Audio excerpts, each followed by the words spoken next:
आज के इस विश्लेषण में हम सीधे उस गहरे मनोवैज्ञानिक बदलाव पर बात करेंगे जिसे आमतौर पर मिड लाइफ क्राइसिस कहा जाता है। उम्र के इस पड़ाव में आखिर होता क्या है? चलिए इस जटिल टॉपिक को बिल्कुल आसान भाषा में समझते हैं ताकि इसके पीछे की सच्चाई बिल्कुल साफ हो सके।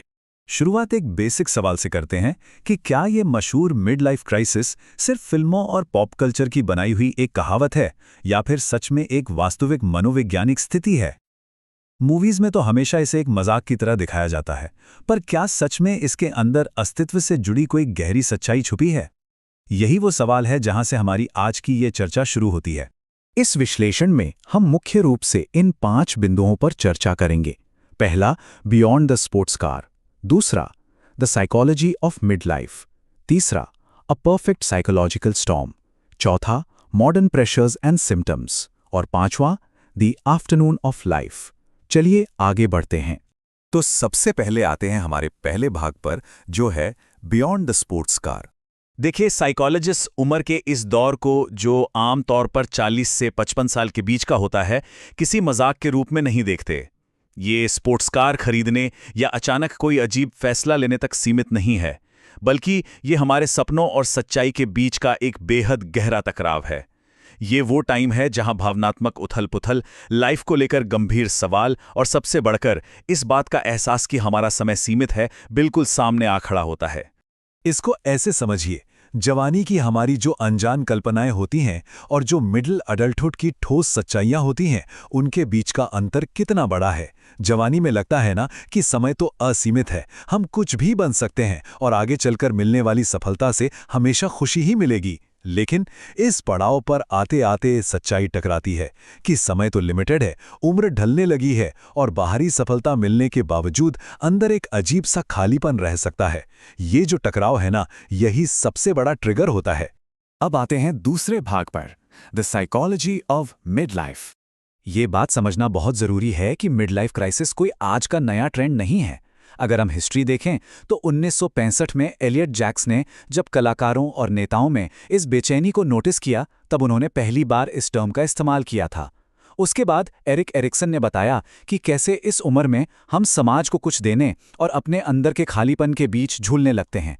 फिर चाहे वो कार्ल यूंग का आंतरिक आत्मा से सामना हो, लिविंसन का मनमंथन या विक्टर फ्रैंकल का अस्तित्वात्मक अर्थ का सिद्धांत, सभी महान विचारक अलग अलग दिशाओं से इसी निष्कर्ष पर पहुंचे कि उम्र का ये दौर इमोशनली कितना डिमांडिंग होता है। चलिए अब तीसरे भाग पर चलते हैं, अब परफेक्ट साइकोलॉजिकल स्टॉक। ये बेचैनी इतनी तीव्र, इतनी इंटेंस इसलिए होती है क्योंकि एक ही वक्त पर कई सारी मनोवैज्ञानिक ताकतें आपस में टकरा रही होती हैं। सोचिए, पहले आती है पहचान की कश्मकश, क्या हम वही बन पाए जो हम सच में बनना चाहते थे? फिर अस्तित्व की जागरूकता आती है, ठीक उसके बाद बीते हुए फैसलों पर पछतावा और आखिर में आगे चलकर अदृश्य या गैर जरूरी हो जाने का एक तीव्र डर। जब ये चारों चीजें एक साथ आती हैं तो एक ऐसी बेचैनी पैदा होती है जो सच में किसी साइकोलॉजिकल तूफान से कम नहीं होती।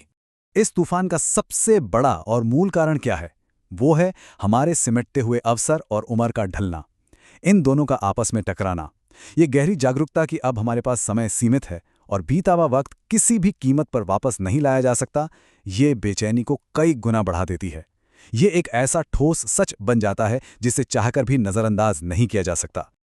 आगे बढ़ते हैं हमारे चौथे भाग की तरफ, मॉडर्न प्रेशर्स एंड सिम्टम्स।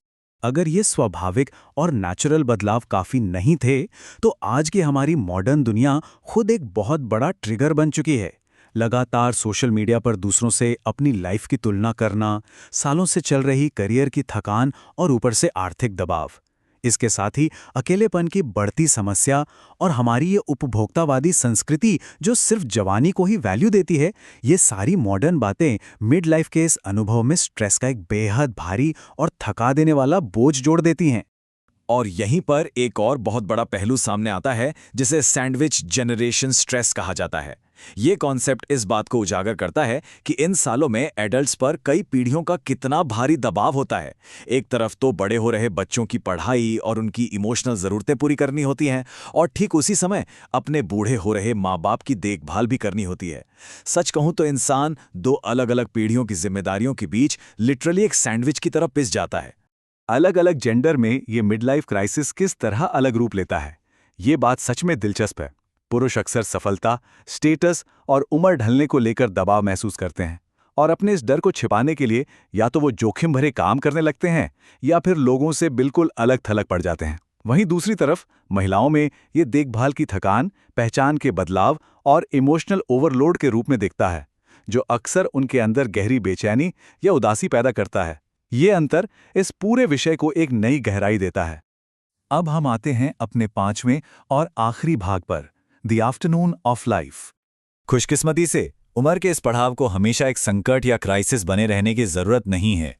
महान मनोवैज्ञानिक कार्ल युंग ने इसके लिए एक बेहद खूबसूरत टर्म यूज किया था, जीवन की दोपहर।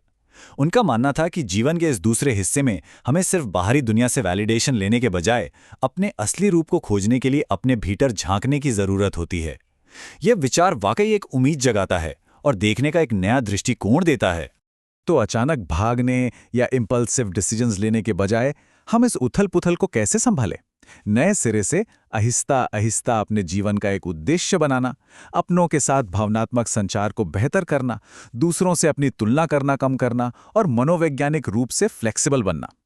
देखिए, बदलावों को सोच समझकर अपनाना ही वो सबसे प्रभावी रास्ता है जिससे हम इस दौर में एक नया और मजबूत अर्थ पैदा कर सकते हैं। और इस तरह से बदलाव को अपनाने का नतीजा क्या होता है? अध्ययन बताते हैं कि जो लोग इस स्थिति का सही ढंग से सामना करते हैं, वो इस दौर से गुजरने के बाद पहले से कहीं अधिक समझदार, शांत और भावनात्मक रूप से मैच्योर होकर सामने आते हैं। उनकी लाइफ की प्राथमिकताएं ज्यादा स्वस्थ हो जाती हैं और उनकी आगे की जिंदगी पहले के मुकाबले कहीं ज्यादा स्थिर और शांत होती है। तो इस पूरी चर्चा को हम एक विचारशील सवाल के साथ यहाँ रोकते हैं। क्या मिड लाइफ सिर्फ एक ऐसी परेशानी बनेगा जिससे भागना जरूरी है, या फिर ये एक ऐसा टर्निंग पॉइंट बनेगा जहां आकर इंसान अपने बिल्कुल असली और सच्चे रूप से मिलता है?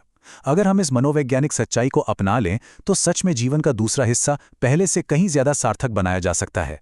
ये सच में हम सबको सोचने पर मजबूर कर देता है ना? इस गहरे और दिलचस्प विश्लेषण में हमारे साथ जुड़े रहने के लिए आपका बहुत बहुत धन्यवाद। उम्मीद है कि इस चर्चा ने आपको इस जटिल मनोवैज्ञानिक विषय को समझने के लिए एक नया और आसान नजरिया दिया होगा। अगर आपको ये जानकारी पसंद आई तो और अधिक बेहतरीन साइकोलॉजी विश्लेषणों के लिए हमारे साथ जरूर जुड़े रहिएगा।